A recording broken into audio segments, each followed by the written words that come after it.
ಬೆಳ್ಳಿಪ್ಪಾಡಿ ವಾಗ್ಲೆ ಮನೆತನದ ಓರ್ವ ಕುಟುಂಬ ಸದಸ್ಯರಾಗಿ ಇವತ್ತು ನಮ್ಮನ್ನು ಅಗಲಿ ಇವತ್ತು ಅವರ ಸಪೆಂಡೀಕರಣ ಕಾರ್ಯಕ್ರಮ ಈಗಾಗಲೇ ನಡೀತಾ ಇದೆ.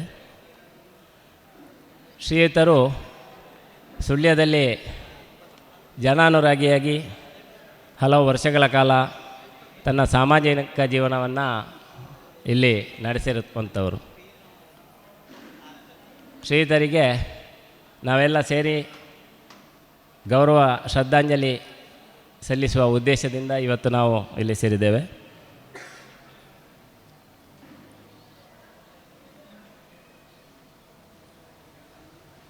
ಧನಂಜಯ ವಾಗ್ಲೆ ಅವರು ನಾನು ಕಂಡ ಹಾಗೆ ಅವರು ನನಗೆ ಸೋದರ ಮಾವ, ಆದರೆ ನನ್ನ ಜೀವನದಲ್ಲಿ ಮಾರ್ಗದರ್ಶಕ ಅವರು.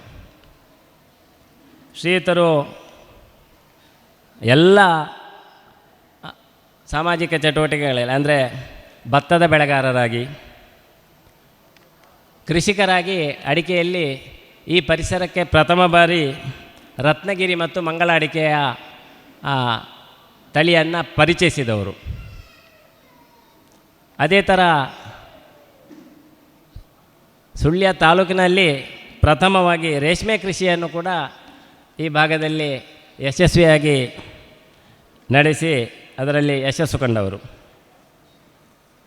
ವ್ಯಾಪಾರಿಯಾಗಿ ವಾಗ್ಲೆ ಟ್ರೇಡರ್ಸ್ ಅಂತ ಹೇಳುವಂಥ ಒಂದು ಜಿನಸಿ ಅಂಗಡಿಯನ್ನು ಒಂದಷ್ಟು ಕಾಲ ಅವರು ನಡೆಸಿದರು. ಸುಳ್ಯದಲ್ಲಿ ಕೊನೆಯ ಸಂದರ್ಭದಲ್ಲಿ ಒಂದು ಸಣ್ಣ ಪೆಟ್ಟಿ ಶಾಪ್ ಗೂಡಂಗಡಿಯನ್ನು ಇರಿಸಿಕೊಂಡು ಅವರ ಕುಟುಂಬ ನಿರ್ವಹಣೆ ಮಾಡಿದರು. ಆ ಸಂದರ್ಭದಲ್ಲಿ ಕೂಡ ಅವರ ಒಂದು ಮಜ್ಜಿಗೆ, ಸುಳ್ಯದಲ್ಲಿ ಪ್ರಪ್ರಥಮ ಬಾರಿ ಅವರು ಮಜ್ಜಿಗೆಯ ವ್ಯಾಪಾರ ಪ್ರಾರಂಭ ಮಾಡಿದರು. ಅತ್ಯಂತ ಜನಪ್ರಿಯವಾದಂಥ ಮಜ್ಜಿಗೆ ಆಗಿತ್ತದು. ಮುಂದೆ ಜೀವನದ ಹಲವು ಮಜಲುಗಳಲ್ಲಿ ರಿಕ್ಷಾ ಚಾಲಕರಾಗಿ ಕೂಡ ದುಡಿದಿದ್ದರು. ಒಂದು ಸಂದರ್ಭದಲ್ಲಿ ಬಾಲಕೃಷ್ಣ ಅಂತ ಹೆಸರಿನ ಲ್ಯಾಂಬ್ರೆಟಾ ರಿಕ್ಷಾ ಇತ್ತು ಒಂದು ಅಷ್ಟು ಕಾಲ. ಎಲ್ಲ ಇದರ ನಡುವಲ್ಲಿ ಕೂಡ ಭಾರತೀಯ ಜನತಾ ಪಾರ್ಟಿ ಅಸ್ತಿತ್ವಕ್ಕೆ ಬಂದ ಮೇಲೆ ಪ್ರಪ್ರಥಮ ಬಾರಿಗೆ ಸುಳ್ಯ ತಾಲೂಕಿನಲ್ಲಿ ಚುನಾಯಿತ ಸದಸ್ಯರಾಗಿ, ಸುಳ್ಯ ಪುರಸಭಾ ಸದಸ್ಯರಾಗಿ ಅವರು ಆಯ್ಕೆಯಾಗಿದ್ದರು. ಅವರನ್ನು ಎಲ್ಲರೂ ಗುರುತಿಸಿದ್ದು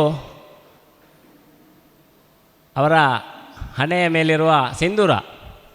ಯಾವತ್ತೂ ನಾನು ನೋಡಿದ ಪ್ರಕಾರ ಅವರು ಗದ್ದೆಯಲ್ಲಿ ಬೇಸಾಯ ಮಾಡುವ ಸಂದರ್ಭದಲ್ಲಿ ಕೂಡ ಅವರ ಹಣೆಯಲ್ಲಿ ಸಿಂಧೂರ ಇದ್ದದನ್ನು ನಾನು ಗಮನಿಸಿದ್ದೇನೆ. ಅಂಥ ಧನಂಜಯ ವಾಗ್ಲೆಯವರು ಇವತ್ತು ನಮ್ಮೊಂದಿಗಿಲ್ಲ. ಅವರಿಗೆ ನುಡಿ ನಮನ ಸಲ್ಲಿಸಲಿಕ್ಕೆ ನಾನು ಈಗ ನಮ್ಮ ಹಿರಿಯರಾಗಿರ್ತಕ್ಕಂಥ ಅಣ್ಣಾ ವಿನಯಚಂದ್ರ ಇವರನ್ನು ವಿನಂತಿ ಮಾಡಿಕೊಳ್ತಾ ಇದ್ದೇನೆ.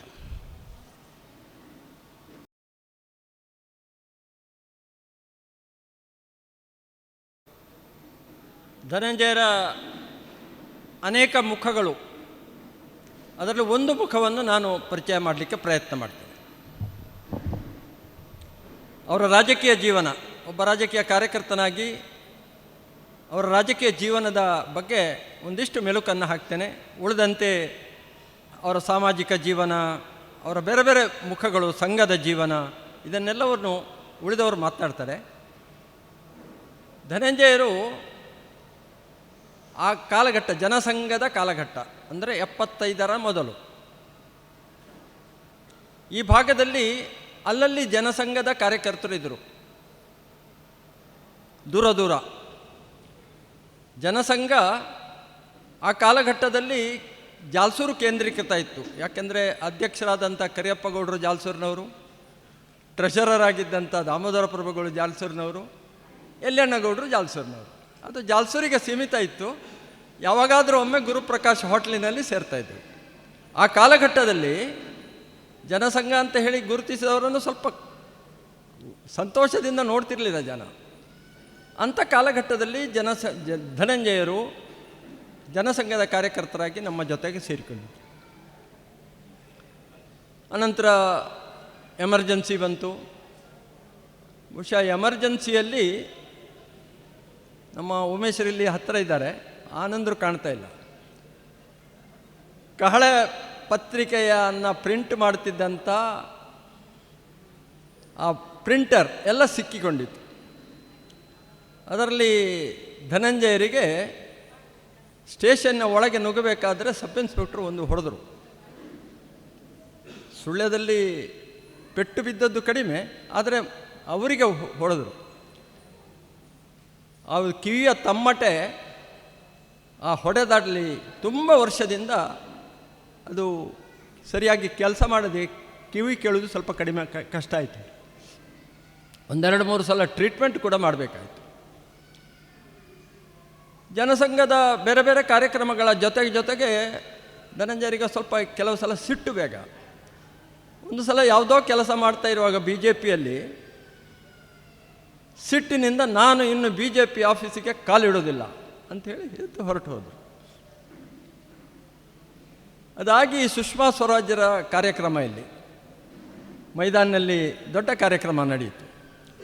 ಧನಂಜಯರು ದೂರದಲ್ಲಿ ಕಾಂಪೌಂಡಿನ ಆಚೆಗೆ ನಿಂತು ಕೇಳ್ತಾ ಇದ್ದಾರೆ. ಯಾಕಂದರೆ ನಾನು ಬರುವುದಿಲ್ಲ ಅಂತ ಹೇಳಿಬಿಟ್ಟಿದ್ದೇನೆ. ಬರುವುದು ಹೇಗೆ? ವಾಪಸ್ ಹೋಗುವಾಗ ನನಗೆ ಸಿಕ್ಕಿದ್ರು. ಏನು ಮಾರೆ ಎಲ್ಲಿ ನೀನು ಬರಲೇ ಇಲ್ಲ ಅಂತ ಹೇಳಿದೆ. ನಾನು ಬಂದಿದ್ದೇನೆ, ದೂರದಿಂದ ನಿಂತು ಕೇಳಿದ್ದೇನೆ ಅಂತ ಹೇಳಿದೆ. ಅದರ ನಂತರ ಧನಂಜಯರನ್ನು ನಾವು ಚುನಾವಣೆಗೆ ಸ್ಪರ್ಧೆ ಮಾಡಬೇಕು ಅಂತ ಪ್ರಯತ್ನ ಪ್ರಾರಂಭ ಆಯಿತು. ಜನಸಂಘ ಕಾಲಘಟ್ಟದಲ್ಲಿ ನಾವು ಅನೇಕ ಕಡೆಯಲ್ಲಿ ಹೆಚ್ಚು ಸ್ಥಾನಮಾನಗಳನ್ನು ಗಳಿಸಿಕೊಂಡದ್ದು ಇರಲಿಲ್ಲ.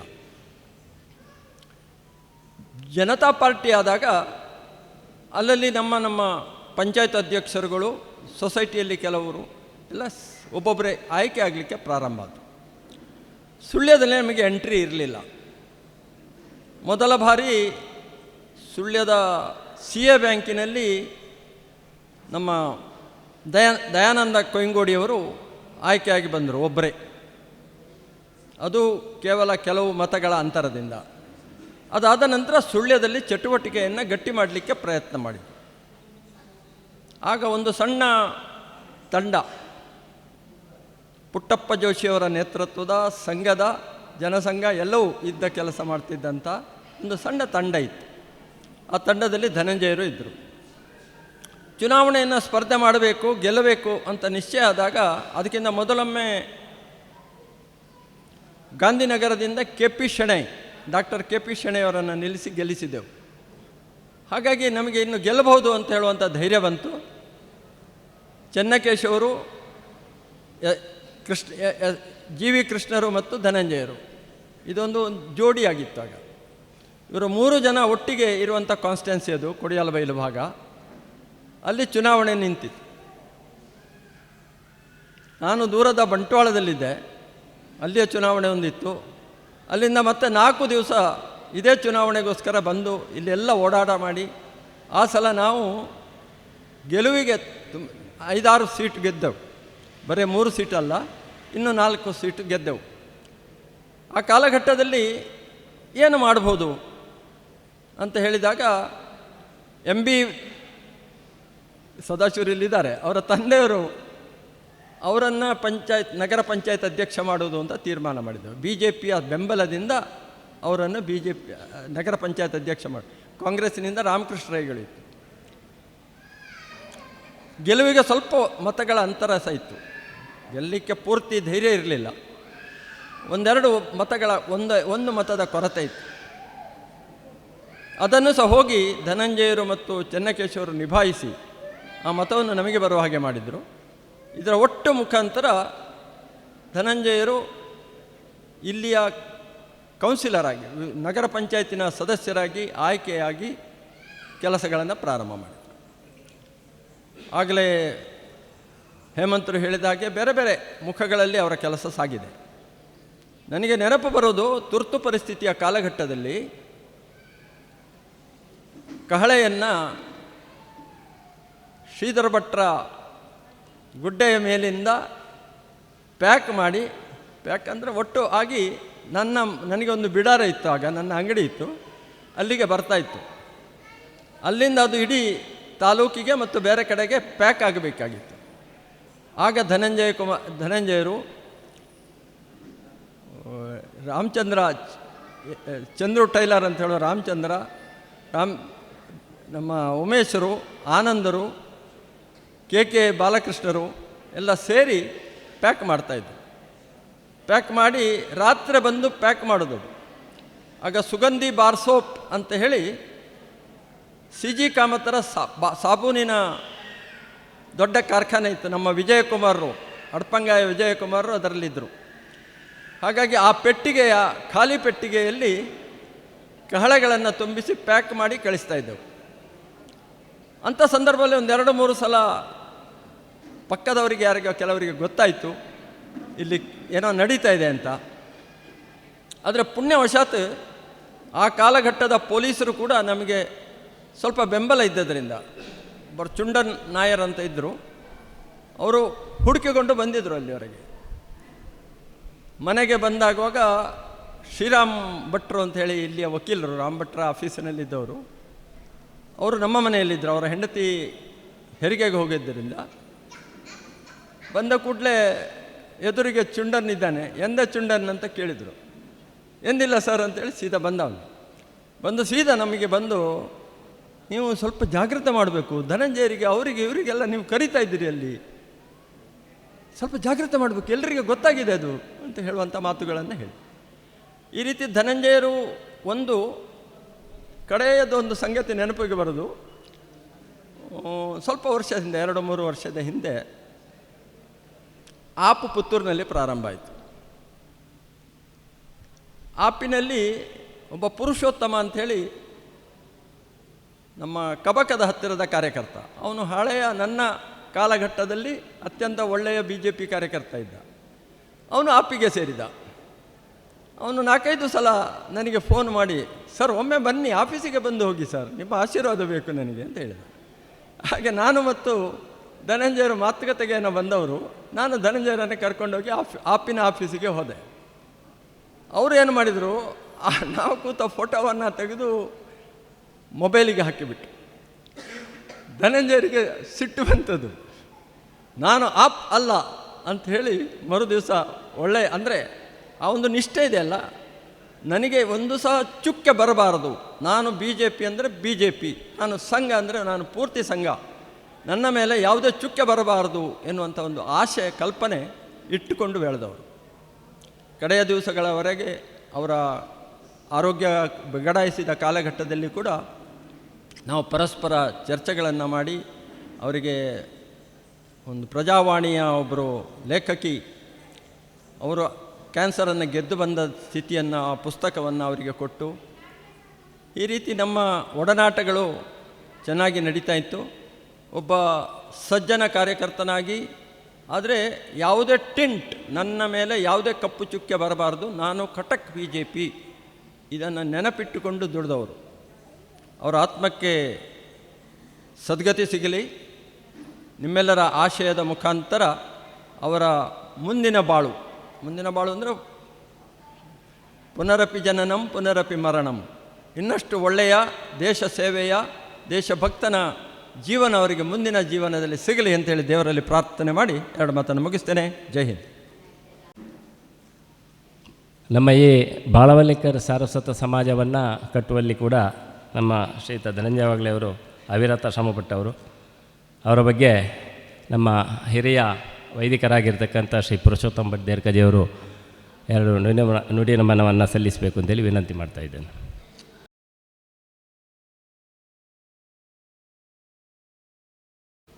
ಆತ್ಮೀಯ ಸಜ್ಜನ ಬಂಧುಗಳೇ, ದಿವಂಗತ ಧನಂಜಯ ವಾಗ್ಲೆ ಅವರ ಬಗ್ಗೆ ಸ್ವಲ್ಪ ಮಾತಾಡಬೇಕು ಅಂತ ನಮ್ಮಲ್ಲಿ ಅವರು ವಿನಂತಿಸಿದ ಮೇರೆಗೆ ನನಗೆ ಗೊತ್ತಿದ್ದ ಕೆಲವು ವಿಚಾರಗಳು, ನಮ್ಮ ಒಡನಾಟಗಳು ಮತ್ತು ಈ ಬಾಲಾವಲಿಕರ ಸಾರಸ್ವತ ಬ್ರಾಹ್ಮಣ ಸಮಾಜವನ್ನು ಕಟ್ಟುವಲ್ಲಿ ಇರತಕ್ಕಂತಹ ಮೊದಲಿನ ನಮ್ಮ ಏನು ಪ್ರಾರಂಭ ಉಂಟು ಅದರ ಬಗ್ಗೆ ಒಂದೆರಡು ಮಾತಾಡಬೇಕು ಎನ್ನುವಂಥ ಆಶಯದಿಂದ ನಾನು ಇಲ್ಲಿಗೆ ಬಂದಿದ್ದೇನೆ. ಈ ಸಂಘದ ಒಂದು ಕಲ್ಪನೆ ಹೇಗೆ ಬಂತು ಅಂದರೆ, ನಮ್ಮ ನೆಂಟರ ಮನೆಯಲ್ಲಿ ಒಮ್ಮೆ ವಿನಯ ಅಣ್ಣನ ದೊಡ್ಡ ತಂದೆ ಮಗ ಪುರುಷೋತ್ತಮ ಕಿಲಂಗೋಡಿ ಅಂತ, ಹಾಗೆ ನಾನು ಪುರುಷೋತ್ತಮ, ನಾವಿಬ್ಬರು ಹೀಗೆ ಕೂತ್ಕೊಂಡು ಹೀಗೆ ಮಾತಾಡ್ತಾಯಿದ್ವು. ಹೀಗೆ ಒಂದು ಸಮಾಜಕ್ಕೊಂದು ಸಂಘಟನೆ ಇದ್ದರೆ ಒಳ್ಳೆಯದಲ್ಲ, ಒಂದು ತಾಲೂಕು ಮಟ್ಟದಲ್ಲಿ ಒಂದು ಮಾಡೋಣ ಅಂತ. ಮುಂದೆ ಅದರ ಭಾಗವಾಗಿ ಧನಂಜಯ ವಾಗ್ಳೆಯವರಲ್ಲಿ, ಓಡಬಾಯಿ ವೆಂಕಟೇಶ ನಾಯ್ಕರಲ್ಲಿ, ಹಾಗೆ ಉಮೇಶ್ ವಾಗ್ಳೆಯವರಲ್ಲಿ ಹೀಗೆಲ್ಲ ನಾವೊಂದು ಪ್ರಸ್ತಾಪ ಮಾಡಿದೆವು. ಹಾಗೆ ಅದರ ಪ್ರಪ್ರಥಮ ಒಂದು ಸಭೆ ಅಂತ ಇಲ್ಲಿ ಸುಳ್ಯದಲ್ಲಿ ಕೇವಲ 13 ಜನ ಒಂದು ಸೇರಿಕೊಂಡು ನಾವೊಂದು ಸಭೆಯನ್ನು ಮಾಡಿದೆವು. ಆದರೆ ಆ ಸಭೆಯಲ್ಲಿ ಯಾವ ನಿರ್ಣಯಗಳನ್ನು ತಗೊಳ್ಳಿಕ್ಕೆ ಆಗಲಿಲ್ಲ ನಮಗೆ. ಅದರ ಮುಂದಿನ ಸಭೆ ಬೋಡಬಾಯಿ ವೆಂಕಟೇಶ ನಾಯ್ಕರ ಮನೆಯಲ್ಲಾಯಿತು. ಆಗ CA ಬ್ಯಾಂಕಲ್ಲಿದ್ದು ಈಗ ನಿವೃತ್ತಿಯಾದಂತಹ ಬಾಲಕೃಷ್ಣ ನಾಯ್ಕರು ಅಲ್ಲಿಗೆ ಬಂದಿದ್ದರು. ಅಲ್ಲಿ ಒಂದು ಸಮಾಜ ಒಂದು ರೂಪುರೇಷೆ ಮಾಡಿ ಆ ಸಮಾಜಕ್ಕೆ ಬಾಲಕೃಷ್ಣ ನಾಯ್ಕರನ್ನು ಅಧ್ಯಕ್ಷರನ್ನಾಗಿ, ಮುಂಡೋಳಿ ಮೂಲೆ ದಿವಾಕರ ನಾಯಕರನ್ನು ಉಪಾಧ್ಯಕ್ಷರನ್ನಾಗಿ, ಹಾಗೆ ನನ್ನನ್ನು ಕಾರ್ಯದರ್ಶಿಯನ್ನಾಗಿ, ಧನಂಜಯ ವಾಗ್ಳೆಯವರನ್ನು ಜತೆ ಕಾರ್ಯದರ್ಶಿಯವರನ್ನಾಗಿ ಮತ್ತು ಉಮೇಶ್ ವಾಗ್ಳೆಯವರನ್ನು ಕೋಶಾಧಿಕಾರಿಯಾಗಿ ಮಾಡಿದರು. ಈ ಪ್ರಪ್ರಥಮ ಸಭೆ 1979 ಇಸ್ವಿ ಜೂನ್ ತಿಂಗಳ 3ಕ್ಕೆ ಸುಳ್ಯದಲ್ಲಿ ನಡೆದದ್ದು. ಹಾಗೆ ಮುಂದೆ ಏನು ಮಾಡೋದು ಅಂದರೆ, ಫಸ್ಟಿಗೊಂದು ಸಮಾಜದ ಜನಗಣತಿ ಪ್ರಾರಂಭಿಸುವಂತಾಯಿತು. ಹಾಗೆ ಪ್ರತಿ ಮನೆಗೆ, ಬಹುಶಃ ನಮ್ಮಲ್ಲಿ ಯಾರಲ್ಲಿ ವಾಹನ ಇದ್ದವರಲ್ಲ, ನೋಡಿಕೊಂಡೇ ಹೋಗಿ ಪ್ರತಿ ಮನೆಗೆ ಹೋಗಿ ಒಂದು ಜನರ ಗಣತಿಯನ್ನು ಮಾಡಿಕೊಂಡು ಒಂದು ಜನಗಣತಿಯನ್ನು ಮಾಡಿಕೊಂಡು ಒಂದು ತಯಾರು ಮಾಡಿದೆವು. ಆನಂತರ ನಾವು ಹೀಗೆ ಇರೋದಲ್ಲ, ಇದಕ್ಕೊಂದು ಸದಸ್ಯತನ ಒಂದು ತಗೊಳ್ಬೇಕು ಅಂತೇಳಿ ಅಂದರೆ ಲೆಕ್ಕಾಚಾರ ಹಾಕಿ ಸದಸ್ಯತನ ನಾವು ಅದನ್ನು ಸಂಗ್ರಹಿಸುವಂಥ ಒಂದು ವ್ಯವಸ್ಥೆಯನ್ನು ಮಾಡಲಾಗಿದೆ.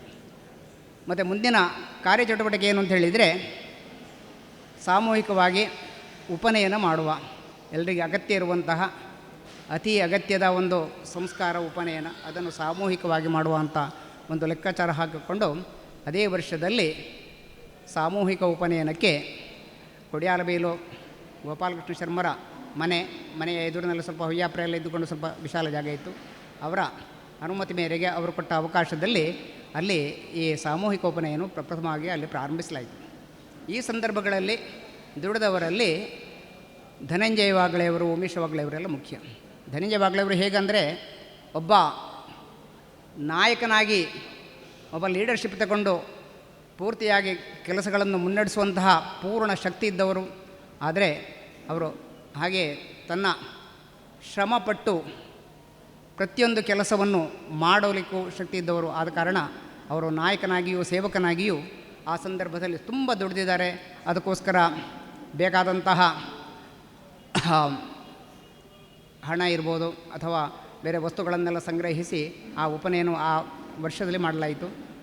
2ನೇ ವರ್ಷದಲ್ಲಿ ಬಳ್ಳಾರಿಯಲ್ಲಿ ಹೀಗೆ ಕಾರ್ಯಕ್ರಮಗಳು ಮುನ್ನಡೀತಾ ಇತ್ತು.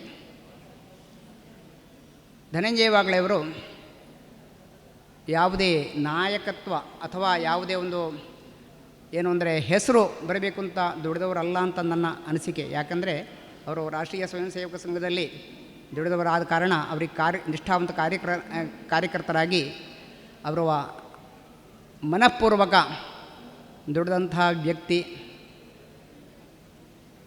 ಅವರ ಆ ಶ್ರಮ, ಅವತ್ತು ಕಟ್ಟಿದಂತಹ ಆ ಸಂಘ ಬಹುಶಃ ಇವತ್ತು ಇಷ್ಟು ದೊಡ್ಡಂತಹ ಒಂದು ಸಭಾಭವನ, ಇಷ್ಟು ದೊಡ್ಡದೊಂದು ಜಾಗೆಯಾಗಿದೆ. ಇದೆಲ್ಲ ಆಗಲಿಕ್ಕೆ ಅದು ನಾಂದಿಯಾಗಿತ್ತು ಅಂತ ಹೇಳೋದಕ್ಕೆ ನಾನು ತುಂಬ ಸಂತೋಷ ಪಡ್ತೇನೆ. ಯಾಕಂದರೆ ಅವರಿವತ್ತು ಇಲ್ಲದಿದ್ದರೂ ಈ ನಡೆದಂತಹ ಇದನ್ನೆಲ್ಲ ನೋಡಿ ಅವರು ತುಂಬ ಖುಷಿಪಟ್ಟವರು. ಹಾಗೆಯೇ ಜೀವನದಲ್ಲಿ ಎಲ್ಲೂ ಅವರು ನೀವು ಹೇಳಿದ ಹಾಗೆ ವಜ್ರಾದಪಿ ಕಠೋರಾಣಿ ಮೃದೂನಿ ಕುಸುಮಾದಪಿ ಎನ್ನುವ ಹಾಗೆ ಎಷ್ಟು ಮೃದುವಾಗಿಯೂ ಎಷ್ಟು ನಮ್ಮ ಮಿತ್ರತ್ವದಿಂದ ಒಡನಾಟದಲ್ಲಿ ಇದ್ದುಕೊಂಡು ಹೇಗೋ ಜನರನ್ನು ಒಗ್ಗೂಡಿಸಿಕೊಂಡು ಹೋಗುವಂತಹ ಒಂದು ಅವರು ಪ್ರಮುಖ ಜನರು ಆಗಿದ್ದರು. ಕೆಲವೊಂದು ವಿಚಾರದಲ್ಲಿ ನಿಷ್ಠುರವಾದಿ ಏನಂದರೆ ಅವರು ಆಗೋದಿಲ್ಲ ಅಂದರೆ ಆಗೋದೇ ಇಲ್ಲ, ಇಂತಹ ಒಂದು ನಿಷ್ಠುರ ಮಾತುಗಳನ್ನು ಆಡ್ತಾಯಿದ್ರು, ನಿಷ್ಠುರವಾಗಿ ನಡ್ಕೊಳ್ತಾಯಿದ್ರು. ಅಂತಹ ಒಂದು ನಿಷ್ಠಾವಂತ ನಾಯಕ ಇವತ್ತು ನಮ್ಮೊಂದಿಗಿಲ್ಲದಿದ್ದರೂ ಅವರು ಬೆಳೆಸಿದಂತಹ ಹಾಕಿದಂತಹ ಬೀಜ ಇವತ್ತು ಹೆಮ್ಮರವಾಗಿ ಬೆಳೆದಿದೆ. ಹಾಗೆಯೇ ಜೀವನದಲ್ಲೂ ಹಾಗೆ ಅವರ ಜೀವನಕ್ಕೆ ತಕ್ಕಾಗಿ ಅವರ ನಯ ವಿನಯದಿಂದ ಕೂಡಿದಂತಹ ಅವರ ಪತ್ನಿ, ಇಬ್ಬರು ಮಕ್ಕಳಿದ್ದಾರೆ, ಗಂಡು ಮಕ್ಕಳು. ಅದು ಅಷ್ಟೇ ಸಾಧು ಸ್ವಭಾವದ, ಆದರೆ ಹಾಗೆಯೇ ಪರೋಪಕಾರಿ ಮಕ್ಕಳಿಬ್ಬರು ಅವರಿಗೆ ರತ್ನಗಳಾಗಿ ಪರಮಾತ್ಮನಿಂದ ಅನುಗ್ರಹ ಆಗಿದೆ. ಅಂತಹ ಒಂದು ಪರಿಪೂರ್ಣ ಜೀವನವನ್ನು ಮಾಡಿದಂತಹ ಧನಂಜಯವಾಗಲಿಯವರಿಗೆ ಪರಮಾತ್ಮನು ಸದಾ ಸಾಯುಜ್ಯವನ್ನು ನೀಡಿ ಅನುಗ್ರಹಿಸಲಿ. ಸಕುಟುಂಬಕ್ಕೂ ದುಃಖತಪ್ತ ಸಕುಟುಂಬಕ್ಕೂ ಆ ದುಃಖವನ್ನು ಸಹಿಸುವಂತಹ ಶಕ್ತಿಯನ್ನು ಪರಮಾತ್ಮ ನೀಡಲಿ. ಬಂದಂತಹ ನೀವೆಲ್ಲರೂ ನಾವೆಲ್ಲರೂ ಸೇರಿ ಅವರ ಆತ್ಮಕ್ಕೆ ಶಾಂತಿಯನ್ನು ಅನುಗ್ರಹಿಸುವಂತೆ ಪರಮಾತ್ಮನಲ್ಲಿ ಬೇಡೋಣ ಅಂತ ಹೇಳಿ, ನನಗೆ ಹೇಳಿದಂತಹ ಈ ಒಂದು ಸಣ್ಣ 2 ಮಾತುಗಳು, ಆಡಿದ ಮಾತುಗಳಲ್ಲಿ ಏನಾದರೂ ವ್ಯತ್ಯಾಸ ಇದ್ದರೆ ಅದನ್ನು ಕ್ಷಮಿಸಿ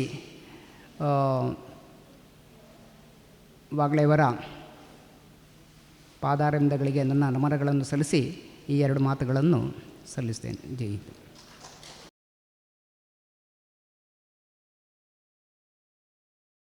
ಹೃದಯ ಬಂಧುಗಳೇ,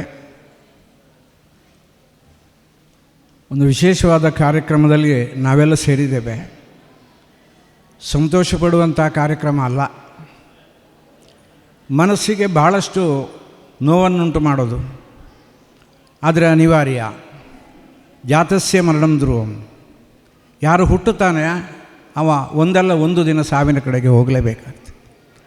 ಅದರ ಮಧ್ಯದ ಸಂಸಾರದ ಆ ಜೀವನದಲ್ಲಿ ಅವರು ಹೇಗೆ ನಡ್ಕೊಂಡಿದ್ದಾರೆ ಎನ್ನುವುದು ಮುಖ್ಯವಾದದ್ದು. 84 ಲಕ್ಷ ಜೀವರಾಶಿಗಳಲ್ಲಿ ಹುಟ್ಟು ಸಾವುಗಳನ್ನು ಅನುಭವಿಸಿ ಅವ ಮನುಷ್ಯ ಜನ್ಮಕ್ಕೆ ಬರ್ತಾನೆ. ಅದನ್ನೇ ದಾಸವರೇಣ್ಯರು ಹೇಳ್ತಾರೆ, ಮಾನವ ಜನ್ಮ ದೊಡ್ಡದೋ, ಇದು ಹಾನಿ ಮಾಡಿಕೊಳ್ಳಲು ಬೇಡ ಹುಚ್ಚಪ್ಪಗಳಿರ. ನಾವು ಕಲಿಬೇಕಾದದ್ದು ಸಂಪಾದನೆ ಮಾಡಿದ್ದೆಷ್ಟು ಅಂತ ಹೇಳೋದು ಅಗತ್ಯ ಅಲ್ಲ. ಕೋಟಿಗಟ್ಟಲೆ ಸಂಪಾದನೆ ಮಾಡಿದಂತಹ ಜನಗಳು ಇವತ್ತು ಅದನ್ನು ಕೊಂಡು ಹೋಗೋದಕ್ಕೆ ಸಾಧ್ಯ ಆಗೋದಿಲ್ಲ. ಅದೆಲ್ಲವನ್ನು ಬಿಟ್ಟು ಹೋಗೋದು, ತನ್ನ ಕುಲೋದ್ಧಾರಕರಂಥ ವಂಶವಾಹಿನಿ ಎನಿಸಿಕೊಂಡಂತಹ ಮಕ್ಕಳನ್ನು ಬಿಟ್ಟು ಹೋಗ್ತಾನೆ, ತನ್ನ ಧರ್ಮವನ್ನು ಸ್ವೀಕಾರ ಮಾಡಿದಂತಹ ಧರ್ಮಪತ್ನಿಯನ್ನು ಬಿಟ್ಟು ಹೋಗ್ತಾನೆ, ಅವನ ಜೀವನದಲ್ಲಿ ಸಂಪಾದನೆ ಮಾಡಿದ ಎಲ್ಲವನ್ನು ಬಿಟ್ಟು ಹೋಗ್ತಾನೆ. ಆ ಎಲ್ಲ ಸಂಪತ್ತುಗಳು ಸ್ವಲ್ಪ ಸಮಯದಲ್ಲಿ ಎಲ್ರಿಗೂ ಮರೆತು ಹೋಗ್ತದೆ. ಆದರೆ ಅವರು ಮಾಡಿದಂಥ ಒಳ್ಳೆ ಕೆಲಸ ಇಂದು ನಮ್ಮಲ್ಲಿ ಉಳ್ಕೊಳ್ತದೆ. ಅದರ ಬಗ್ಗೆ ಒಂದೆರಡು ಮಾತಾಡೋಣ ಅಂತ ಅವಕಾಶ ಕೊಟ್ಟಿದ್ದಾರೆ. 1969-70 ಅವಧಿಯಲ್ಲಿ ರಾಷ್ಟ್ರೀಯ ಸ್ವಯಂ ಸೇವಕ ಸಂಘದಲ್ಲಿ ಶಾಂತಿನಗರ ಪ್ರದೇಶದಲ್ಲಿ ಶಾಖೆಯನ್ನು ಪ್ರಾರಂಭ ಮಾಡಿದೆ. ಧನಂಜಯರು ಆ ಶಾಖೆಗೆ ಬರ್ತಾಯಿದ್ರು. ನಮಗೆ ಮಾರ್ಗದರ್ಶಕರಾಗಿ ಶಿಕ್ಷಕರಾಗಿ ಇದ್ದವರು ಹಳೆಗೆಟ್ಟಿನಲ್ಲಿ ಗಣಪಯಾಚಾರ್ಯ, ಇವತ್ತು ನಮ್ಮೊಂದಿಗಿಲ್ಲ. ಜೀವಂತ ಬಂದಂಥ ಎಲ್ಲ ಸಮಸ್ಯೆಗಳನ್ನು ಎದುರಿಸುವಂಥ ಒಂದು ಎದೆಗಾರಿಕೆ ಇದ್ದಂಥ ಗಣಪಯಾಚಾರ್ಯರು ನಮಗೆ ಮಾರ್ಗದರ್ಶಕರಾದರು. ಜೀವನದಲ್ಲಿ ಬಡತನ ಬೇಕಷ್ಟು ಅನುಭವಿಸಿದ್ದಾರೆ. ಧನಂಜಯವಾಗಲೂ ಹಾಗೆ ಅನ್ಯರ ಎಂಜಲಿಗೆ ಕೈಯೊಡ್ಡಿದವರಲ್ಲ, ಸ್ವಾಭಿಮಾನಿ ಬಗ್ಗೆ ಬದುಕಿದವರು. ರಾಷ್ಟ್ರೀಯ ಸ್ವಯಂ ಸೇವಕ ಸಂಘ 1925 ವಿಜಯದಶಮಿಯ ದಿನ ಪ್ರಾರಂಭಗೊಂಡಿದ್ದರೆ ರಾಷ್ಟ್ರೀಯ ಕಲ್ಪನೆಯೊಂದಿಗೆ ಅದು ಪ್ರಾರಂಭಗೊಂಡಿದೆ. ಈ ರಾಷ್ಟ್ರದಲ್ಲಿ ದೈವತ್ವವನ್ನು ಕಂಡಿದ್ದಾರೆ. ಆ ಧ್ವಜದಡಿಯಲ್ಲಿ ನಿಂತು ನಮಸ್ತೆ ಸದಾ ವತ್ಸಲೆ ಮಾತೃಭೂಮೆ ತ್ವಯಾ ಹಿಂದಭೂಮೆ ಸುಖಂ ವರ್ಧಿತೋಹಂ ಮಹಾಮಂಗಲೆ ಪುಣ್ಯಭೂಮೆ ತೋದರ್ತೆ ಪತತ್ವೇಷ ಕಾಯೋ ನಮಸ್ತೆ ನಮಸ್ತೆ ಅಂತ ಅನ್ನುವಾಗ ಭಾವಜೀವಿಗಳಾಗ್ತಿದ್ರು. ಆಚಾರ್ಯ ಗಣಪತಿ ಆಚಾರ್ಯರು ಧನಂಜಯವಾಗಲು ಭಾವುಕರಾಗಿ ಕಣ್ಣಿಂದ ನೀರು ಸುರಿಸ್ತಾಯಿದ್ರು. ಆ ಧ್ವಜದಡಿಯಲ್ಲಿ ಮಾಡಿದಂತಹ ಪ್ರಾರ್ಥನೆ ಯಾರು ನಿತ್ತು ಪ್ರಾರ್ಥನೆ ಮಾಡಿದ್ದಾನೆ ಅವನ ಜೀವನದಲ್ಲಿ ಪರಿವರ್ತನೆ ಅಂತಂದಿದೆ, ಸನ್ಮಾರ್ಗವನ್ನು ಕೊಂಡು ಹೋಗುವಾಗೆ ಮಾಡಿದೆ. ಸ್ವಲ್ಪ ಕಲುಷಿತಗೊಂಡದ್ದು ಮತ್ತು ರಾಜಕೀಯಕ್ಕೆ ಬಂದಾಗ ಮಾತ್ರ. ಇವತ್ತು ಜಯನಗರದ ಬದಿಯಲ್ಲಿ ಹೋಗುವಾಗ ಧನಂಜಯವಾಗಲೇ ಅವ್ರದ್ದು ನೆನಪಾಗ್ತದೆ, ಅವ್ರ ಜೊತೆಯಲ್ಲಿದ್ದವರನ್ನು ನೆನಪಾಗ್ತದೆ. ಶ್ರೀ ಚೆನ್ನಕೇಶಗೌಡರು ಇವತ್ತು ನಮ್ಮೊಟ್ಟಿಗಿಲ್ಲ, ಜಿ ವಿ ಕೃಷ್ಣ ಇಲ್ಲ. ಇವರೆಲ್ಲ ಯಾರ್ದಿಲ್ಲ. ಇವರಿಗೆ ಕಾಪಿ ಕುಡಿಲಿಕ್ಕೆ ಕೂಡ ಕೈಯಲ್ಲಿ ದುಡ್ಡಿಲ್ಲ. ಕೇಶವಗೌಡರಿಗೆ ಆ ವ್ಯವಸ್ಥೆ ಎಲ್ಲ ಇತ್ತು. ಜಯಂತರ ಹೋಟ್ಲಲ್ಲಿ ಕಾಪಿ ಕುಡಿದು ಆಫೀಸಿನಲ್ಲಿ ಕೂತು ಜನರ ಕೆಲಸವನ್ನು ಮಾಡಿದವರು, ಅವರು ಜನಸೇವೆಯನ್ನು ಮಾಡಿ. ಪೊಲೀಸ್ ಸ್ಟೇಷನ್ಗೆ ಒಂದು ಕಂಪ್ಲೇಂಟ್ ಕೊಡಬೇಕು, ಬರೀಲಿಕ್ಕೆ ಇವತ್ತು ಯಾವ ಆಫೀಸಿನಲ್ಲಿ ಆ ವ್ಯವಸ್ಥೆ ಇಲ್ಲ. ಇನ್ನೊಬ್ಬರು ಕಜಗುಡ್ಡಪ್ಪ ಗೌಡರು ಇದ್ದರು, ಕಚೇರಿಯಲ್ಲೇ ಇದ್ದುಕೊಂಡು ಅವರು ಆ ಕೆಲಸವನ್ನು ಮಾಡ್ತಾಯಿದ್ರು. ಎಮರ್ಜೆನ್ಸಿಯ ಸಮಯ ಕಹಳೆ ಪತ್ರಿಕೆದಾರೆಲ್ಲ ಹೇಳಿದರು, ಪ್ರಿಂಟರ್ಸ್ ಎಲ್ಲ ಇದ್ದಾರೆ, ಉಮೇಶ್ರು ಇಲ್ಲೇ ಇದ್ದಾರೆ, ಕಹಳೆ ಪತ್ರಿಕೆಗಳು ಹೋಗ್ತಾಯಿತ್ತು. ಪೊಲೀಸರ ವಿರುದ್ಧ ಪ್ರತಿಭಟನೆ ಮಾಡುವಂಥ ಸನ್ನಿವೇಶಗಳು. ನನಗೂ ಆಗ ಜೀವನದ ಬದುಕಿಗೆ ಬೇರೆ ಇಲ್ಲದೆ ಸರಳರ ಹೋಟ್ಲಲ್ಲಿ ಕೆಲಸ ಮಾಡಿಕೊಂಡಿದ್ದೆ. ಆದರೂ ಒಂದಷ್ಟು ರಾತ್ರಿ ಹೊತ್ತಿನಲ್ಲಿ ಸಂಘಕ್ಕೆ ಏನು ಮಾಡ್ಬೋದು, ಅದು ಯಾರೋ ಬಾಂಜಿಗೋಡಿ ಗಣೇಶ ಭಟ್ರ ಮೂಲಕವಾಗಿ ಕರಪತ್ರಗಳು ಬರ್ತಾಯಿತ್ತು. ಅದನ್ನು ದಾಟಿಸುವ ಕೆಲಸವನ್ನು ಮಾಡಿದೆ. ಪ್ರತಿಭಟನೆ ಮಾಡಿದಾಗ ಪೊಲೀಸರ ಪೆಟ್ಟಿಗೆ ತುತ್ತಾದವರು ಎಷ್ಟು ಜನ? ಪ್ರಾಯಶಃ ನಾನು ಪೆಟ್ಟು ತಿಂದೊಂದು ಅಭ್ಯಾಸ ಆಗಲಿಲ್ಲ, ನನಗೆ ಪೆಟ್ಟು ಬೀಳಲೇ ಇಲ್ಲ. ವಿನಯರು ಅದನ್ನು ಸ್ಮರಿಸಿಕೊಂಡ್ರು. ಅವರಿಗೆ ಧನಂಜಯರಿಗೆ ಕಪಾಳ ಮೋಕ್ಷ. ತುಂಬ ಸಮಯ ಆ ಕಿವಿ ನೋವನ್ನು ಅನುಭವಿಸಿದ್ದಾರೆ. ಸಂಘಟನೆಯಲ್ಲಿ ಕೆಲಸ ಮಾಡಿದವ ಏನು ಪಡ್ಕೊಂಡ ಹೇಳಿ? ಆಸ್ತಿ ಮಾಡಿದರಾ, ಬದುಕು ಮಾಡಿದರಾ, ಕೋಟಿಗಟ್ಟಲೆ ಹಣ ಮಾಡಿದರೆ? ಏನಿಲ್ಲ, ಕಿವಿಗೆ ಸಿಕ್ಕಿದ ಪೆಟ್ಟೆ ಅವರಿಗೆ ಆಧಾರ. ಪ್ರಾಮಾಣಿಕವಾಗಿ ದುಡಿದವನಿಗೆ ಇವತ್ತು ಅವ ಪಕ್ಷಕ್ಕಾಗಲಿ ಮತ್ತೊಂದಕ್ಕಾಗಲಿ ದುಡಿತಾನೆ ಅಂತೇಳಿ, ಆದರೆ ನಿಷ್ಪಕ್ಷಪಾತವಾಗಿ ಕೆಲಸ ಮಾಡ್ತಕ್ಕಂಥ ಜನಗಳನ್ನು ನಾವು ಮನಸ್ಸಿನಲ್ಲಿ ಇಟ್ಟುಕೊಂಡಿದ್ದೇವೆ. ಆನಂದರಂಥವರಿದ್ದಾರೆ ಕಾಂತವಂಗಿರದಲ್ಲಿ. ಎಷ್ಟು ಜನ ಸ್ವಯಂ ಸೇವಕರು ಪಕ್ಷಕ್ಕೆ ಬೇಕಾಗಿ ದುಡಿದರು. ರಾತ್ರಿ ಹಗಲನ್ನದೇ ಬ್ಯಾನರು ಧ್ವಜವನ್ನು ಹಿಡಿದು ಎಲ್ಲೆಲ್ಲಿ ಗುಡ್ಡಗಳಲ್ಲಿ ಹೋಗಿ ಊಟ ಮಾಡಬೇಕಾದ್ರೆ ಯಾರ್ಯಾರ ಮನೆಯಲ್ಲಿ ಹೋಗಿ ಕಾಫಿ ತಿಂಡಿಯನ್ನು ತಿಂದು ಊಟ ಮಾಡಿ, ಏನು ಹೋಟೆಲ್ನಲ್ಲಿ ಹೋಗಿ ಊಟ ಮಾಡೋದಕ್ಕೆ ದುಡ್ಡಿಲ್ಲ, ಆದರೂ ತನ್ನದಾಗಿರುವ ಕೊಡುಗೆ ಈ ದೇಶಕ್ಕೆ ಬೇಕು. ಆ ಸೇವೆ ತಾಯಿ ಭಾರತ ಮಾತೆಗೆ ಸಲ್ಲಬೇಕು ಅಂತೇಳಿ ಬೇರೇನು ಸಂಪಾದನೆ ಮಾಡಲಿಲ್ಲ. ಜಯನಗರದಲ್ಲಿ ಇವತ್ತು ವಾಸ್ತವ್ಯವಾಗಿ ಇರತಕ್ಕಂಥ ಜನಗಳು ಧನಂಜಯರನ್ನು ಸ್ಮರಿಸ್ತಾರೆ. ಈ 3 ಜನ ಸೇರಿ ಬಳ್ಳಿ ಹಿಡಿದು ವಾಸ್ತವ್ಯದ 3 ಸೆನ್ಸು ಮನೆಗಟ್ಟಿಕೊಡಲಿಕ್ಕೆ ಅವಕಾಶ ಮಾಡಿಕೊಟ್ಟದ್ದು ಅವರು 3 ಜನ ಪಂಚಾಯತ್ನಲ್ಲಿ ಮೆಂಬರ್ ಆಗಿರುವಾಗಲೇ ಮಾಡಿಸಿಕೊಟ್ರು. ಅಲ್ಲಿಯೇ ಜನ ಸ್ಮರಿಸ್ತಾ ಇದ್ದು. ಅದು ಒಂದು ರೀತಿಯ ಕಮ್ಯುನಿಸ್ಟ್ನ ಪ್ರಭಾವದಲ್ಲಿ ಇದ್ದಂಥ ಸ್ಥಳ ಅದು. ಅಲ್ಲಿಯೂ ಭಗವದ್ಧ್ವಜ ಹಾರಾಡೋದಕ್ಕೆ ಶುರುವಾಯಿತು. ಇವತ್ತು ಗಜಾನ್ನ ಭಜನಾ ಮಂದಿರ ಆಗಿದೆ. ಭಜನಾ ಮಂದಿರಕ್ಕೆ ಒಲುಪೆಗಳು ಬರ್ತವೆ. ಹಾಗೆ ಆ ಹಿಂದೂ ಶಕ್ತಿಯನ್ನು, ಹಿಂದೂ ಧರ್ಮವನ್ನು ಬೆಳೆಸುವುದಕ್ಕೆ ಅಪಾರವಾದ ಕೊಡುಗೆ ಧನಂಜಯರದಿದೆ. ಆದರೆ ಎಲ್ಲ ಕೀರ್ತಿ ಸಲ್ಲುವುದು ರಾಷ್ಟ್ರೀಯ ಸ್ವಯಂ ಸೇವಕ ಸಂಘಕ್ಕೆ. ಇಂಥ ಒಂದೊಂದು ಇಷ್ಟವಂತ ಕಾರ್ಯಕರ್ತರನ್ನು ಬೆಳೆಸಿ ಸಿದ್ಧಪಡಿಸಿದಂತಹ ಸಂಘಟನೆ. ಈಗ ಉದಾಹರಣೆಗೆ ನಾನು ಇನ್ನೊಂದು ಸಂಘಟನೆಯಲ್ಲಿ BMSನಲ್ಲಿ ಕೆಲಸ ಮಾಡೋನು. ಅದರಲ್ಲಿ ಇವತ್ತು ಬೆಳಗ್ಗೆ ಮೀಟಿಂಗ್ ಇತ್ತು, ದತ್ತೋಪಂತ ಟೇಂಗಡೆಯವರ ಸ್ಥಾಪನಾ ದಿನಾಚರಣೆ ಅಂತ. ರಾಷ್ಟ್ರೀಯ ಸ್ವಯಂ ಸೇವಕ ಸಂಘಕ್ಕೆ ಒಂದು ಕಪ್ಪು ಚುಕ್ಕಿ ಬಾರದಿರಲಿ ನಿಮ್ಮಿಂದ ಅಂತ. ಆ ಮೂಲ ಸಂಘಟನೆಗೆ, ಮಾತೃ ಸಂಘಟನೆಗೆ ಅನ್ಯಾಯ ಆಗಬಾರ್ದು. ಅದನ್ನು ಧನಂಜಯರು ಜೀವನದಲ್ಲಿ ಮಾಡಲಿಲ್ಲ. ತನಗೆ ಬಂದಂಥ ಕಷ್ಟವನ್ನು ಕೆಲವು ಸಂದರ್ಭ ನನ್ನಲ್ಲಿ ಹೇಳಿಕೊಂಡದ್ದುಂಟು. ಆ ಕಷ್ಟವನ್ನು ಅನುಭವಿಸಿದವರು ಅವರ ಧರ್ಮಪತ್ನಿಯವರು. ಸರಳ ಸಜ್ಜನಿಕೆಯ ವ್ಯಕ್ತಿತ್ವ, ಗಂಡನನ್ನು ಸಹಿಸಿಕೊಂಡು, ಗಂಡನ ಜೊತೆಯಲ್ಲಿ ಪ್ರಾಯಶಃ ಅದನ್ನು ವೇದಿಕೆಯಲ್ಲಿ ನಾವು ಹೇಳಬಾರ್ದು, ಕೆಲವು ಸಲ ಕೆಟ್ಟ ಚಟಗಳವರನ್ನು ಅಂಟಿಕೊಂಡಿತ್ತು. ಆಗಲೂ ಆ ನೋವನ್ನೆಲ್ಲ ಅನುಭವಿಸಿದರು. ಒಮ್ಮೊಮ್ಮೆ ನನ್ನದೇ ಆಗಿರುವ ರಿಕ್ಷಾದಲ್ಲಿ ಹೋದರೆ ಅಲ್ಲಿ ಕೂತು 1 ಗಂಟೆ 2 ಗಂಟೆ ಮಾತಾಡೋದುಂಟು. ಅವರೆಲ್ಲ ಸಮಸ್ಯೆಗಳನ್ನು ಹೇಳಿಕೊಳ್ಳೋದು. ಒಬ್ಬ ಅಣ್ಣನಂತೆ ತಮ್ಮನಂತೆ, ನನಗೆ 2 ವರ್ಷಕ್ಕಿಂತ ಸಣ್ಣವರವರು. ಆದರೂ ಇತ್ತೀಚೆಗೆ ಅನಾರೋಗ್ಯಕ್ಕೆ ಮೊದಲು ಸುಳ್ಯಕ್ಕೆ ಬಂದಾಗ ಮನೆಗೆ ಬರುವವರು. 75ನೇ ವರ್ಷದ ಒಂದು ಕಾರ್ಯಕ್ರಮ, ನನಗೆ ಸನ್ಮಾನದ ಕಾರ್ಯಕ್ರಮ ಧರ್ಮಾರಣ್ಯದೆಲ್ಲ ಆಯಿತು.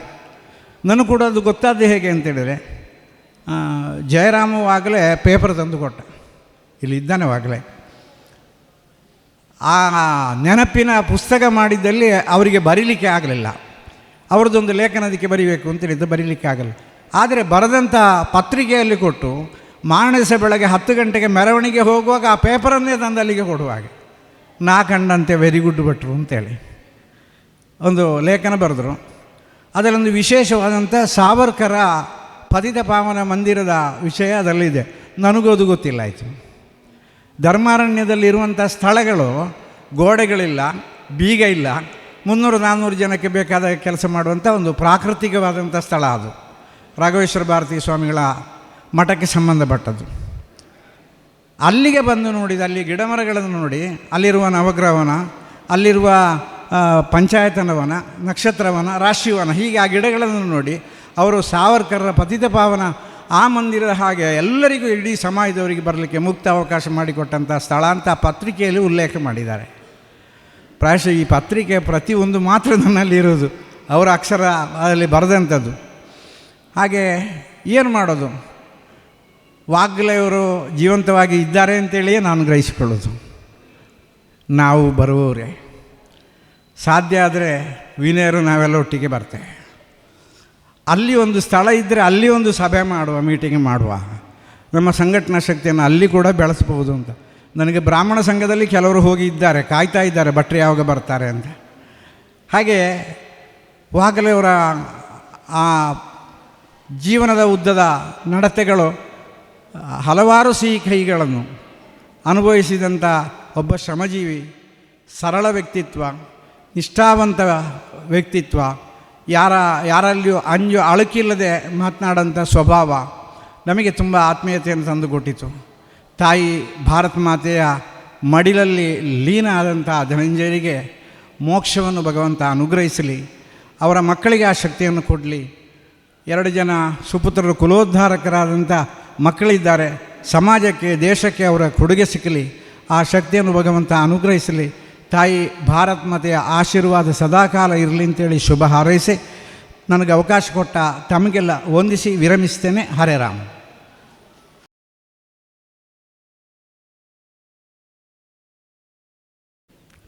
ನಾನು ಕಂಡಂತೆ ಧನಂಜಯ ವಾಗ್ಲೆಯವರು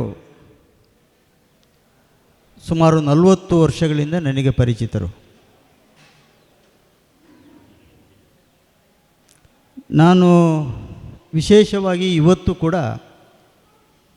ಹೆಚ್ಚು ಗಮನ ಕೊಡುವಂಥ ವಿಷಯ ಏನಂದರೆ, ನಮಗೆ ಪ್ರಮುಖವಾಗಿ ನಮ್ಮ ವಿಚಾರಗಳು ಪ್ರೇರಣೆ, ಅದರ ಜೊತೆಗೆ ಅನೇಕ ವ್ಯಕ್ತಿಗಳ ಗುಣ ಕೂಡ ನಮಗಿವತ್ತು ಪ್ರೇರಣೆ. 1989ರಲ್ಲಿ ನಾನು ವಿಧಾನಸಭೆಗೆ ಸ್ಪರ್ಧೆಯನ್ನು ಮಾಡುವಂಥ ಒಂದು ಅವಕಾಶ ಸಿಕ್ಕಿತ್ತು. ಆ ಅವಕಾಶ ಸಿಕ್ಕಿದಂಥ ಸಮಯದಲ್ಲಿ ಬೆಳೆಸುವ ಗುಣ ಎಲ್ಲರಲ್ಲಿ ಕೂಡ ಬರುವುದಿಲ್ಲ. ಅದು ಬೇರೆ ಬೇರೆ ಕಾರಣಗಳಿಂದಾಗಿ ಇರಬಹುದು. ಆದರೆ ಧನಂಜಯ ವಾಗ್ಲೆಯವರು ರಾಜಕೀಯ ಅನುಭವ ಇಲ್ಲದಂಥ ವ್ಯಕ್ತಿಗೆ ರಾಜಕೀಯವಾಗಿ ಹೇಗೆ ಬೆಳಿಬೇಕು ಅನ್ನುವಂಥ ವಿಚಾರವನ್ನು ನಮಗೆ ಹೇಳಿಕೊಟ್ಟವರು. ನಮ್ಮ ಹಿರಿಯರಾಗಿರತಕ್ಕಂಥ ಅನ್ನ ವಿನಯ್ ಚಂದ್ರ ಕೂಡ ಇದ್ದಾರೆ. ಅಂದರೆ ಇವತ್ತು ಅಂತಹ ವ್ಯಕ್ತಿಗಳ ಮನಸ್ಸಿನಲ್ಲಿ ಏನು ಭಾವನೆಗಳು ಒಂದು ವ್ಯಕ್ತಿಯಿಂದ ಇರ್ಬೋದು, ಆ ವ್ಯಕ್ತಿಯ ಭಾವನೆ ಸಂಘಟನೆಗೆ ಹೇಗೆ ಪೂರಕ ಆಗಬೇಕು ಅನ್ನತಕ್ಕಂಥ ಒಂದು ದೃಷ್ಟಿ, ಅದನ್ನು ನಾವು ಯಾವಾಗ ತಿಳ್ಕೊಳ್ತೇವೋ ಆಗ ನಮ್ಮ ಬೆಳವಣಿಗೆಯಲ್ಲೂ ಕೂಡ ಯಾವುದೇ ರೀತಿಯ ಲೋಪದೋಷಗಳು ಕಾಣಲಿಕ್ಕೆ ಸಾಧ್ಯ ಆಗುವುದಿಲ್ಲ. ಚಂದ್ರಣ್ಣ ಇದ್ದಾರೆ, ಸಂಘದ ಶಾಖೆಗೆ ನಮ್ಮನ್ನು ಕರ್ಕೊಂಡು ಹೋಗಬೇಕಾದ್ರೆ ನಾನು ನನ್ನ ತಂದೆಯವರು ಹೇಳಿದುಂಟು, ಅವರೆಲ್ಲ ಬೇಕಾದಷ್ಟು ಇದ್ದವರು, ಅವರಿಗೆ ಸಂಘ ಎಲ್ಲ ಬೇರೆ ಯಾವುದೇ ಬೇಕಾದ್ರೆ ಮಾಡಬಹುದು ಅಂತ ಹೇಳಿಕೊಂಡು. ಆದರೆ ಕ್ರಮೇಣ ಸ್ವಲ್ಪ ಸಮಯ ಹೋದ ನಂತರ ನಾವು ಅವರ ಮನೆಗೆ ಹೋಗುವಂಥ ಒಂದು ಸಂದರ್ಭ ಬಂತು. ಅಲ್ಲಿ ಹೋದ ಮೇಲೆ ನನಗೆ ಈ ಚಂದ್ರಣ್ಣ ಏನು, ಅವರ ಪರಿಸ್ಥಿತಿ ಏನದು ನಮ್ಗೆ ಗೊತ್ತಾಯಿತು. ಆ ನಂತರ ನಾನು ತಂದೆಯಲ್ಲಿ ಬಂದು ಹೇಳಿದೆ ಹೀಗೆ ಹೀಗೆ ಅಂತ ಹೇಳಿಕೊಂಡು, ಮತ್ತೆ ನಾನು ಹೋಗ್ತೇನೆ ಅಂತ ಹೇಳಿಕೊಂಡು. ಈ ರೀತಿಯಲ್ಲಿ ಧನಂಜಯ ವಾಗ್ಲೆಯವರ ಅದು ನಗರ ಪಂಚಾಯತ್ ಇರ್ಬೋದು, ನಗರ ಪಂಚಾಯತಿನ ಸದಸ್ಯರಾಗಿ ಅವರು ನಡ್ಕೊಂಡಿರತಕ್ಕಂಥ ಕೆಲವು ರೀತಿ ನೀತಿಗಳು ನಮಗೆ ಇವತ್ತುಗೂ ಕೂಡ ಪ್ರೇರಣೆಯಾಗಿದೆ. ಅಂತಹ ಒಂದು ಕಾಲಘಟ್ಟದಲ್ಲಿ ಸಂಘಟನೆಯಲ್ಲಿ ಎಲ್ಲರೂ ಕೂಡ ಕೆಲಸವನ್ನು ಮಾಡಬಹುದು. ಆದರೆ ಸಂಘಟನೆಯ ಮೇಲೆ ನಮಗೆ ಆ ರೀತಿಯ ಅಭಿಮಾನ ಬೇಕು. ಅಭಿಮಾನ ಇಲ್ಲದೇ ಇದ್ದಾಗ ನಾವು ಬೇರೆ ಬೇರೆ ಕಾರಣಗಳನ್ನು ಕೂಡ ಹೇಳಬಹುದು. ಕಾರಣ ಹೇಳೋದು ದೊಡ್ಡದಲ್ಲ, ಆದರೆ ಕೆಲಸ ಮಾಡುವಂಥದ್ದು ಭಾರಿ ಮುಖ್ಯ. ಆ ರೀತಿಯಲ್ಲಿ ಸನ್ಮಾನ್ಯ ಧನಂಜಯ ಬಾಗ್ಲೆ ಅವರು ಇವತ್ತು ಇಲ್ಲದರೂ ಕೂಡ ಅವರ ಒಂದು ಜೀವಿತ ಅವಧಿಯಲ್ಲಿ, ಅವರ ಆರ್ಥಿಕ ಪರಿಸ್ಥಿತಿಯಲ್ಲಿ ಅವರು ಸಂಘಟನೆಗೆ ಕೊಟ್ಟಿರತಕ್ಕಂಥ ಸೇವೆ ಏನಿದೆ ಅದನ್ನು ಎಂದಿಗೂ ಕೂಡ ಮರೀಲಿಕ್ಕೆ ಸಾಧ್ಯ ಆಗುವುದಿಲ್ಲ. ಅಂತಹ ಧನಂಜಯ ಬಾಗ್ಲೆ ಅವರಿಗೆ ಪರಮಾತ್ಮ ಆ ರೀತಿಯ ಚಿರಶಾಂತಿಯನ್ನು ಕರುಣಿಸಲಿ. ಅದೇ ರೀತಿಯಲ್ಲಿ ಅವರ ಕುಟುಂಬಕ್ಕೂ ಕೂಡ ಆ ದುಃಖವನ್ನು ಭರಿಸುವಂಥ ಶಕ್ತಿಯನ್ನು ಕರುಣಿಸಲಿ ಅನ್ನತಕ್ಕಂಥ ಪ್ರಾರ್ಥನೆ ಮಾಡಿಕೊಂಡು ನಾನು ಮಾತು ಮುಗಿಸ್ತೇನೆ.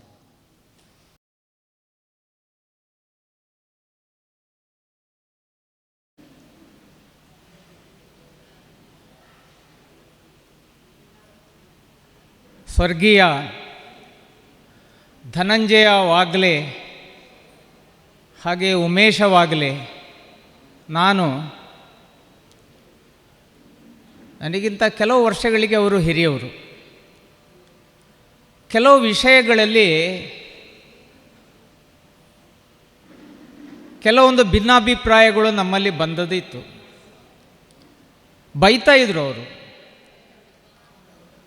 ಆದರೆ ಒಬ್ಬ ವ್ಯಕ್ತಿಯನ್ನು ಹೇಗೆ ತಯಾರುಗೊಳಿಸಬೇಕು, ಏನಾದರೂ ಅವನಲ್ಲಿ ದೋಷಗಳಿದ್ದರೆ ಅದನ್ನು ಹೇಗೆ ತಿದ್ದಿಕೊಳ್ಳಬೇಕು ಅಂತ ಹೇಳುವಂಥದ್ದನ್ನು ಅವರು ಹೇಳುವುದಕ್ಕಿಂತ ಹೆಚ್ಚು ಅವರ ಸ್ವಂತ ಜೀವನದಲ್ಲಿ ಅದನ್ನು ನಡೆದು ತೋರಿಸ್ತಾ ಇದ್ದರು. ಯಾಕಂದರೆ ನಾವು ಯಾವುದೇ ಗ್ರಂಥ ಇರ್ಬೋದು, ಉಪದೇಶ ಇರ್ಬೋದು, ಅಥವಾ ಪ್ರವಚನ ಇರ್ಬೋದು, ಭಾಷಣ ಇರ್ಬೋದು, ಇದರಿಂದ ನಾವು ತಯಾರಾಗ್ತಿದ್ದದಲ್ಲ. ರಾಷ್ಟ್ರೀಯ ಸ್ವಯಂ ಸೇವಕ ಸಂಘದಲ್ಲಿ ನಾವೆಲ್ಲರೂ ಕೂಡ ನಮ್ಮ ಮುಂದೆ ಇದ್ದಂತಹ ವ್ಯಕ್ತಿಗಳನ್ನು ನೋಡಿ ನಾವೇ ತಯಾರಾಗ್ತಿದ್ದೆವು. ಅವರು ಹೇಗೆ ಮಾತಾಡ್ತಾರೆ, ಹೇಗೆ ಕೂತ್ಕೊಳ್ತಾರೆ, ಅವರ ಆಚಾರ ವಿಚಾರಗಳು ಹೇಗೆ, ಅವರ ವ್ಯವಹಾರಗಳು ಹೇಗೆ, ಇದನ್ನೆಲ್ಲ ನಾವು ಸೂಕ್ಷ್ಮವಾಗಿ ಹಂತ ಹಂತವಾಗಿ ಗಮನಿಸ್ತಾ ನಾವು ಬೆಳೀತಾ ಇದ್ದೇವೆ. ಅನೇಕ ಜನ ನಮಗೆ ಗೊತ್ತಿದೆ, ತನ್ನ ಸ್ವಂತ ಎಲ್ಲವನ್ನು ಕೂಡ ಮನೆ ಮಠ ಸಂಸಾರ ಎಲ್ಲವನ್ನು ಬಿಟ್ಟು ಸಂಪೂರ್ಣವಾಗಿ ರಾಷ್ಟ್ರ ಕಾರ್ಯಕ್ಕಾಗಿ ಸಂಘದ ಮುಖೇನ ಪ್ರಚಾರಕನಾಗಿ ಅನೇಕ ಜನ ಇವತ್ತು ಹೊರಗೆ ಬಂದು ಸಂಘಟನೆಯಲ್ಲಿ ಕೆಲಸ ಮಾಡುತ್ತಿರುವಂಥವರನ್ನು ನಾವು ನೋಡ್ತಾ ಇದ್ದೇವೆ. ಆದರೆ ಅವರಿಗೆ ಕೇವಲ ಸಂಘದ ಕೆಲಸಗಳು ಮಾತ್ರ ಇರ್ತದೆ. ಆದರೆ ಒಬ್ಬ ಗೃಹಸ್ಥ, ಒಬ್ಬ ಸಂಸಾರಿ ತನ್ನ ಮನೆಯ ಕಷ್ಟ ಸುಖ ಎಲ್ಲ ವ್ಯವಹಾರಗಳನ್ನು ಮಾಡಿಕೊಂಡು ಸಂಘಟನೆ ಕೆಲಸ ಮಾಡ್ತಾ ಇದ್ದಾನಲ್ಲ, ಇದು ಅಸಾಮಾನ್ಯವಾದ್ದು. ಇವತ್ತು ಸಂಘಟನೆ ನಿಂತಿದೆ ಅಂತಿದ್ದರೆ ಅಂತಹ ಮಹಾಪುರುಷರಿಂದಲೇ ಸಂಘಟನೆ ಇವತ್ತು ನಿಂತಿದೆ. ಹಾಗಾಗಿ ಇವತ್ತು ಹಿಂದೂ ಸಮಾಜ ಎಲ್ಲ ಇಲ್ಲಿ ಸೇರಿಕೊಂಡಿದೆ, ಕೇವಲ ಒಂದು ಸಮಾಜ ಅಲ್ಲ. ಇದಕ್ಕಿಂತ ದೊಡ್ಡ ಉದಾಹರಣೆಗಳು ಬೇಕಾಗಿಲ್ಲ. ನಾನು ಹೆಚ್ಚು ಮಾತಾಡಲಿಕ್ಕೆ ಹೋಗುವುದಿಲ್ಲ, ಯಾಕಂದರೆ ಸಮಯ ಇಲ್ಲ. ಇಷ್ಟೇ ಹೇಳ್ಬೋದಷ್ಟೇ. ನಮ್ಮ ಮುಂದೆ ಒಬ್ಬ ವ್ಯಕ್ತಿಯಾಗಲಿ ಧನಂಜಯವಾಗಲೇ ಇಲ್ಲ. ಹುಟ್ಟು ಸಾವು ಇದು ಇದ್ದದೆ. ಅನನ್ಯ ಚಿಂತ ಯಂತೋಮ ಯೇ ಜನಾ ಪರ್ಯುಪಾಸತೆ ತೇಷಾಂ ನಿತ್ಯಾಭಿಯುಕ್ತಾನಾಂ ಯೋಗಕ್ಷೇಮ ವಹಾಮ್ಯಂ. ನಮ್ಮ ಕೈಯಲ್ಲಿಲ್ಲ. ನಮ್ಮ ಎಲ್ಲ ಯೋಗಕ್ಷೇಮ ಪರಮಾತ್ಮನಲ್ಲೇ ಇದೆ. ಹಾಗಾಗಿ ಅವರನ್ನು ಬೇಗ ಕರ್ಕೊಂಡಿದ್ದಾರೆ. ಇಷ್ಟು ಹೇಳ್ಬೋದಷ್ಟೇ. ಅವರಿಗೆ ಪರಮಾತ್ಮ ಚಿರಶಾಂತಿಯನ್ನು ಕರುಣಿಸಲಿ, ಅವರ ಕುಟುಂಬಕ್ಕೆ ದುಃಖವನ್ನು ಕರುಣಿಸುವ ಶಕ್ತಿಯನ್ನು ಪರಮಾತ್ಮ ಕೊಡಲಿ ಅಂತ ಹೇಳ್ತಾ ಅವಕಾಶಕ್ಕಾಗಿ ವಂದನೆಗಳು.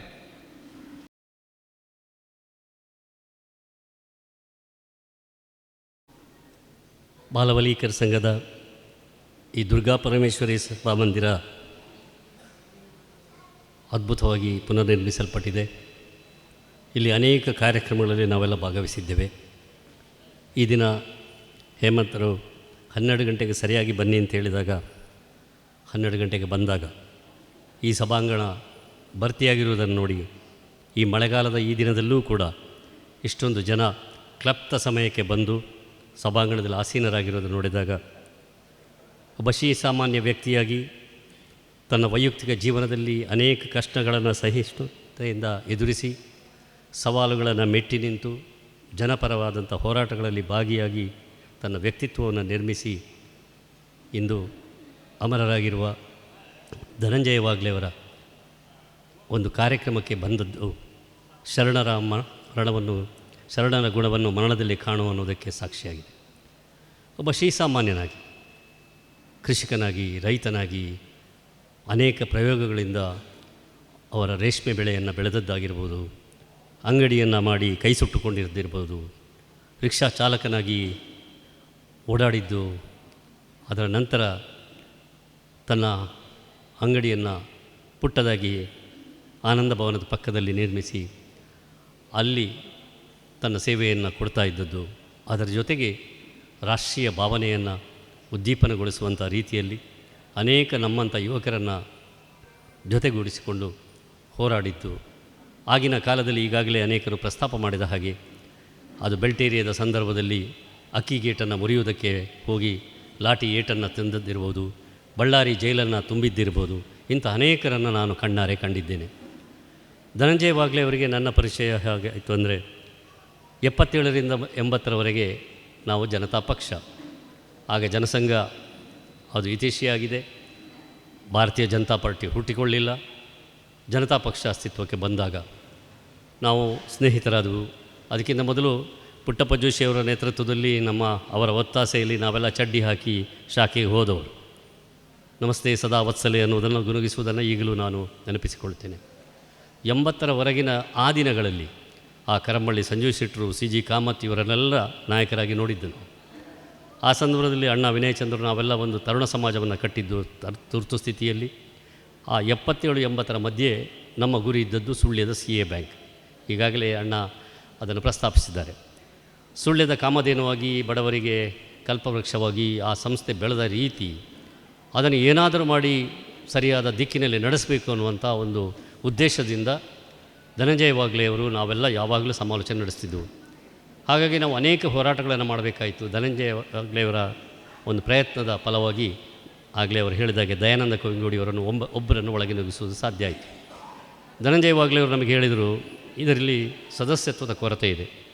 ಆ ಕಾಲದಲ್ಲಿ ಇದು ಒಂದು ಪಕ್ಷದ ಸಂಪೂರ್ಣವಾಗಿ ಇಡೀ ತಾಲೂಕಿನಲ್ಲೇ ಆ ಪಕ್ಷದ ಪಾರಮ್ಯ ಇತ್ತು. ಆ ಪಕ್ಷದ ಒಂದು ಹಿಡಿತದಲ್ಲಿದ್ದಂಥ ಸಂಸ್ಥೆ, ಮೊದಲು ಜನಸಾಮಾನ್ಯರಿಗೆ ಪ್ರಯೋಜನ ಆಗುವ ಸಂಸ್ಥೆ, ಅದನ್ನು ಕೈವಶಪಡಿಸಬೇಕು ಅನ್ನೋದು ಅವರ ಗುರಿಯಾಗಿತ್ತು. ಆಗ ಸದಸ್ಯತ್ವ ನೋಂದಾವಣಿಗೆ ಅವರ ಕೈಯಲ್ಲಿ ಚಿಕ್ಕಾಸಿಲ್ಲ. ಆಗಲೇ ಹೇಳಿದ ಹಾಗೆ ನಾನು ಆಗ ತಾನೇ ನನ್ನ ವಿದ್ಯಾಭ್ಯಾಸ ಮುಗಿಸಿ ಬಂದಿದ್ದೇನೆ. ನಾವಿಬ್ಬರು ಸೇರಿ ನನ್ನ ವೆಸ್ಪಾ ಸ್ಕೂಟರ್ ಇತ್ತು, ಅದರ ಹಿಂದೆ ಕೂತು ನಾವು ಸದಸ್ಯತ್ವ ನೋಂದಾವಣಿಗೆ ಹೋದ್ವಿ.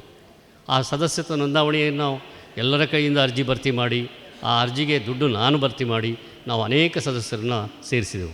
ಆದರೂ ನಮ್ಮ ಹಿಡಿತಕ್ಕೆ ಆ ಸಂಸ್ಥೆ ಬರಲಿಲ್ಲ. ಆದರೆ ನಿಧಾನವಾಗಿ ಈಗ ಬಂದು ಅದು ಒಂದು ದೊಡ್ಡ ಸಂಸ್ಥೆಯಾಗಿ ಹೆಮ್ಮರವಾಗಿ ಬೆಳೆದು ಸುಳ್ಯದ ಎಡಿಫೈಸ್ ಅಂತ ನಾವೇನು ಕರಿತೇವೆ, ಒಂದು ಲಾಂಛನವಾಗಿ ಅತ್ಯುತ್ತಮವಾದಂಥ ಸೇವಾ ಸಂಸ್ಥೆಯಾಗಿ ಇವತ್ತು ಬೆಳೆದಿದ್ದರೆ ಅದರಲ್ಲಿ ಯಾರೋ ಅಧ್ಯಕ್ಷರಾಗ್ಬೋದು, ಯಾರೋ ನಿರ್ದೇಶಕರಾಗ್ಬೋದು, ಯಾರೋ ಅದರಲ್ಲಿ ಅಧಿಕಾರ ಸ್ಥಾನವನ್ನು ಹೊಂದಬಹುದು. ಆದರೆ ಅದಕ್ಕೆ ಬೀಜವನ್ನು ಬಿತ್ತಿದವರು ಧನಂಜಯ ವಾಗ್ಲೆ ಅನ್ನೋದನ್ನು ನಾನು ನನ್ನ ಮನಸ್ಸಾರೆ ನಂಬಿದ್ದೇನೆ ಮತ್ತು ಅದಕ್ಕೆ ಖಂಡಿತವಾಗಿಯೂ ಅವರಿಗೆ ಗೌರವವನ್ನು ಸಲ್ಲಿಸಬೇಕು ಅಂತ ನಾನು ಕೇಳಿ ಬಯಸ್ತೇನೆ. ಒಂದು ಸಂಸ್ಥೆಯನ್ನು ಅದು ಅಧಿಕಾರಕ್ಕೆ ಬರುವವರೆಗೆ ಅವರು ನಿರ್ಲಿಪ್ತತೆಯಿಂದ ಬಹಳ ಯಾವುದೇ ಒಂದು ಸ್ವಾರ್ಥವಿಲ್ಲದೆ ಆ ಸಂಘಟನೆಯನ್ನು ಕಟ್ತಾ ಬಂದರು. ಒಂದೊಂದು ಇಟ್ಟಿಗೆಯನ್ನೇ ಸೇರಿಸಿಕೊಂಡು ಬಂದರು. ಆ ಇಟ್ಟಿಗೆಲ್ಲ ಸೇರಿಸಿ ಅದು ದೊಡ್ಡ ಒಂದು ಬೃಹತ್ತಾದಂಥ ಸಂಸ್ಥೆ ಆದಾಗ ಅವರಿಗೆ ಅಲ್ಲಿ ಒಳಗೆ ಹೋಗುವ ಅವಕಾಶವೇ ಬರಲಿಲ್ಲ. ಆದರೆ ಅದಕ್ಕೆ ಅವರಿಗೇನು ನಿರಾಶೆ ಆಗಲಿಲ್ಲ. ಅವರ ಅನೇಕ ಸಂದರ್ಭಗಳಲ್ಲಿ ಜಿಗುಪ್ಸೆಯನ್ನು ಹೊಂದಿದ್ದು ಇದೆ. ಆದರೆ ಅವರ ಕರ್ತವ್ಯಶೀಲತೆ, ಹೋರಾಟದ ಮನೋಭಾವ, ಆ ಕೆಚ್ಚು, ಅದನ್ನು ನಾನು ನೋಡಿದ್ದೇನೆ. ಅವರ ಸಿಟ್ಟಿನ ಬಗ್ಗೆ ಅನೇಕರು ಪ್ರಸ್ತಾಪ ಮಾಡಿದರು. ಆ ಸಿಟ್ಟಲ್ಲ, ಅದು ಸಾತ್ವಿಕವಾದ ಸಿಟ್ಟು. ಅನ್ಯಾಯವನ್ನು ಕಂಡಾಗ, ಅಕ್ರಮವನ್ನು ಕಂಡಾಗ, ಅಧರ್ಮವನ್ನು ಕಂಡಾಗ ಅವರಿಗೆ ಸಿಟ್ಟು ಬರ್ತಾಯಿತ್ತು. ಅದಕ್ಕೆ ವಿರೋಧವಾಗಿ ಅವರು ಖಂಡಿತವಾಗಿ ಎಬ್ಬಿಸಿ ಹೇಳ್ತಾಯಿದ್ರು. ಅವರ ಸಂಘಟನೆಯಲ್ಲಿ ಕೂಡ ಅವರಿಗೆ ಅಸಮಾಧಾನಗಳು ಕಂಡು ಬಂದದ್ದಿದೆ, ಅದನ್ನು ಹಂಚಿಕೊಂಡದ್ದಿದೆ. ಆದರೆ ಒಬ್ಬ ನಿಷ್ಕಲ್ಮಶ ವ್ಯಕ್ತಿಯಾಗಿ, ಒಬ್ಬ ಸ್ನೇಹಜೀವಿಯಾಗಿ ನಮ್ಮೆಲ್ಲರ ಜೊತೆಗೆ ಪ್ರತಿ ಬಾರಿಯೂ ಬೆರೆತು ನಮ್ಮೆಲ್ಲರನ್ನ ಕೆಲವು ಬಾರಿ ನಮಗೂ ತಿದ್ದಿ ಅವರು ಹೋರಾಟ ಮಾಡಿದ್ದಾರೆ. ನಿಮಗೆ ಗೊತ್ತಿರ್ಬೋದು, ಇವತ್ತು ಒಳಚರಂಡಿ ಯೋಜನೆ ಸುಳ್ಯದಲ್ಲಿ ಜಾರಿಗೆ ಬಂದು 100 ಕೋಟಿ ರೂಪಾಯಿಗಳ ನೆಲದಲ್ಲಿ ಹೂತು ಹೋಗಿದೆ. ಆ 100 ಕೋಟಿಗಳನ್ನು ಅದಕ್ಕೆ ವ್ಯಯಿಸುವ ಸಂದರ್ಭದಲ್ಲಿ ಒಂದು ಸುಳ್ಯದ ಇಡೀ ಕೃಷಿಕರಿಗೆ ಅಗತ್ಯವಾದಂಥ ಕೃಷಿ ಒಂದು ಇಲಾಖೆಯ ವ್ಯಾಪ್ತಿಯಲ್ಲಿದ್ದಂಥ ಒಂದು ಜಾಗ, ಅತ್ಯುತ್ತಮವಾದಂಥ ಜಯನಗರದಲ್ಲಿ ನಿಮಗೆಲ್ಲ ಗೊತ್ತಿದೆ ಅದಿರುವಂಥ ಜಾಗ. ಆ ಜಾಗದಲ್ಲಿ ಅದರ ಒಳಚರಂಡಿಯ ಕೊನೆಯ ಹಂತದ ಪರಿಷ್ಕರಣೆಗೆ ಇರುವಂಥ ಜಾಗವೆಂದು ಗುರುತಿಸಲ್ಪಟ್ಟಾಗ ಆಗ ಹೋರಾಟಕ್ಕೆ ಮುನ್ನಾಗಿದ್ದು ಇದೇ ಧನಂಜಯ ವಾಗ್ಲೆ ಅವರು. ನಾನು ಮತ್ತು ಧನಂಜಯ ವಾಗ್ಲೆ ಅವರು, ವಿಲಿಯಂ ಲಸ್ರಾದೋ ಇವರೆಲ್ಲ ಆ ಪರಿಸರಕ್ಕೆ ಹಾನಿಯಾಗ್ತದೆ, ಒಳಚರಂಡಿಯ ಕೊಳಚೆ ನೀರನ್ನು, ತ್ಯಾಜ್ಯದ ನೀರನ್ನು ತಂದು ಜನನಿಬಿಡವಾದಂಥ ಜಯನಗರದಲ್ಲಿ ಅದನ್ನು ಸಂಸ್ಕರಿಸುವಾಗ ಅಲ್ಲಿ ಅದು ವಾಸನೆ ಹಾಗೂ ಸೊಳ್ಳೆಗಳ ಒಂದು ಉಗಮದ ಕೇಂದ್ರ ಆಗ್ತದೆ. ಇದರ ವಿರುದ್ಧವಾಗಿ ನಾವು ಹೋರಾಟ ಮಾಡಬೇಕು ಅಂತೇಳಿ ನಾವು ಬೆಂಗಳೂರಿಗೆ ಹೋಗಿ ಅಶೋಕ್ ಹಾರನಹಳ್ಳಿಯವರ ಕಚೇರಿಯಲ್ಲಿ ಕುಳಿತು ಅದಕ್ಕೆ ರಿಟ್ ಅರ್ಜಿಯನ್ನು ಹಾಕಿದಂತೆ. ಇದಕ್ಕೆ ಧನಂಜಯ ವಾಗ್ಲೆ ಅವರು ನೇತೃತ್ವ ವಹಿಸಿದರು. ಆಗಲೇ ಹೇಳಿದಾಗೆ ಪುರಸಭಾ ಸದಸ್ಯರಾಗಿದ್ದಾಗ ತಂದೆಯವರ ಹೆಸರಿನಲ್ಲಿ ಆ ಹೆಸರನ್ನು ಒಂದು ನಗದೀಕರಿಸುವ ಮೂಲಕ ಸುಳ್ಯದಲ್ಲಿ ಪ್ರಪ್ರಥಮ ಬಾರಿಗೆ ಒಂದು ಪಕ್ಷದ ಬದಲಿಗೆ ಪರ್ಯಾಯವಾಗಿ ಪೌರ ಸಮಿತಿಯನ್ನು ರಚನೆ ಮಾಡಿ ಅಲ್ಲಿ ಅಧಿಕಾರವನ್ನು ಹಿಡಿಯಲಿಕ್ಕೆ ಸಾಧ್ಯ ಆಯಿತು. ಆ ಸಂದರ್ಭದಲ್ಲಿ ಧನಂಜಯ ವಾಗ್ಲೆ ಅವರು ಎಷ್ಟೊಂದು ಸಹಕಾರವನ್ನು ಕೊಟ್ಟಿದ್ದರು ಮತ್ತು ಯಾವ ರೀತಿಯಲ್ಲಿ ಎಲ್ಲರ ಸೇವೆಯನ್ನು ಮಾಡಿದರು, ಬಂದವರೆಲ್ಲರ ಕಷ್ಟ ಸುಖಗಳಿಗೆ ಸ್ಪಂದಿಸ್ತಾ ಇದ್ದರು ಅನ್ನೋದನ್ನು ಕೂಡ ನಾನು ನೋಡಿದ್ದೇನೆ. ಹೋರಾಟದಲ್ಲಿ ಹೋರಾಟ, ಸಹಕಾರ ಕೊಡುವಲ್ಲಿ ಸಹಕಾರ, ಪ್ರೀತಿ ವಿಶ್ವಾಸ ಬೆಸೆಯುವುದರಲ್ಲಿ ಅಗ್ರಗಣ್ಯನಾಗಿ ಅವರು ಕಾಣಿಸಿಕೊಂಡಿದ್ದಾರೆ. ಒಬ್ಬ ವ್ಯಕ್ತಿ ತನ್ನ ವೈಯಕ್ತಿಕ ಸಮಸ್ಯೆಗಳನ್ನು ಮನೆಯಲ್ಲೇ ಬಿಟ್ಟು ತನ್ನ ಎಲ್ಲ ಜೀವನದುದ್ದಕ್ಕೂ ಒಂದು ನಿಷ್ಠೆಗೆ, ಒಂದು ರಾಷ್ಟ್ರಪ್ರೇಮ, ಒಂದು ದೇಶಭಕ್ತಿಯನ್ನು ಪ್ರದರ್ಶಿಸಿ ತನ್ನ ಸ್ವಂತ ವ್ಯವಹಾರಗಳನ್ನು ಬಿಟ್ಟು ಆ ಒಂದು ರೀತಿಯಲ್ಲಿ ತನ್ನನ್ನು ಅರ್ಪಿಸಿಕೊಂಡಿದ್ದಾರಲ್ಲ, ಅವರಿಗೆ ನುಡಿ ನಮನಗಳನ್ನು ಸಲ್ಲಿಸುವುದು ನಮ್ಮ ಕರ್ತವ್ಯ. ಅಂಥ ಅನೇಕರು ಇವತ್ತು ಆಗಲೇ ಸುಮಾರು ಹೆಸರುಗಳನ್ನು ಉಲ್ಲೇಖಿಸಿದರು. ನಾನು ಬರೆಯುತ್ತಿರುವಂಥ ಕೆಲವು ಲೇಖನಗಳಲ್ಲಿ ನಾವು ಜಿ ವಿ ಕೃಷ್ಣರವರದು, ಗುಡ್ಡಪ್ಪ ಗೌಡರಾಗಿರ್ಬೋದು, ಒಡಬಾಯಿ ಪ್ರಭಾಕರ್ ನಾಯಕರಿರ್ಬೋದು, ಹೀಗೆ ಅನೇಕರನ್ನು ನಾನು ನೆನಪಿಸ್ಕೊಳ್ತೇನೆ. ಎಂತೆಂಥ ಚೇತನಗಳು ನಮ್ಮನ್ನು ಮುನ್ನಡೆಸಿದ್ದಾರೆ. ಅವರು ಎಲೆಮೆರೆ ಕಾಯಿಯಾಗಿ ಕಾಣಿಸಿಕೊಂಡಿದ್ದಾರೆ. ಅವರೆಲ್ಲರ ಒಂದು ಕೊಡುಗೆಯ ಪರಿಣಾಮವಾಗಿ ಇವತ್ತು ಸುಳ್ಯ ಸಮೃದ್ಧಿಯಾಗಿದೆ. ಸುಳ್ಯ ಅತ್ಯಂತ ಒಂದು ಪ್ರಗತಿಯ ಹಾದಿಯಲ್ಲಿದೆ.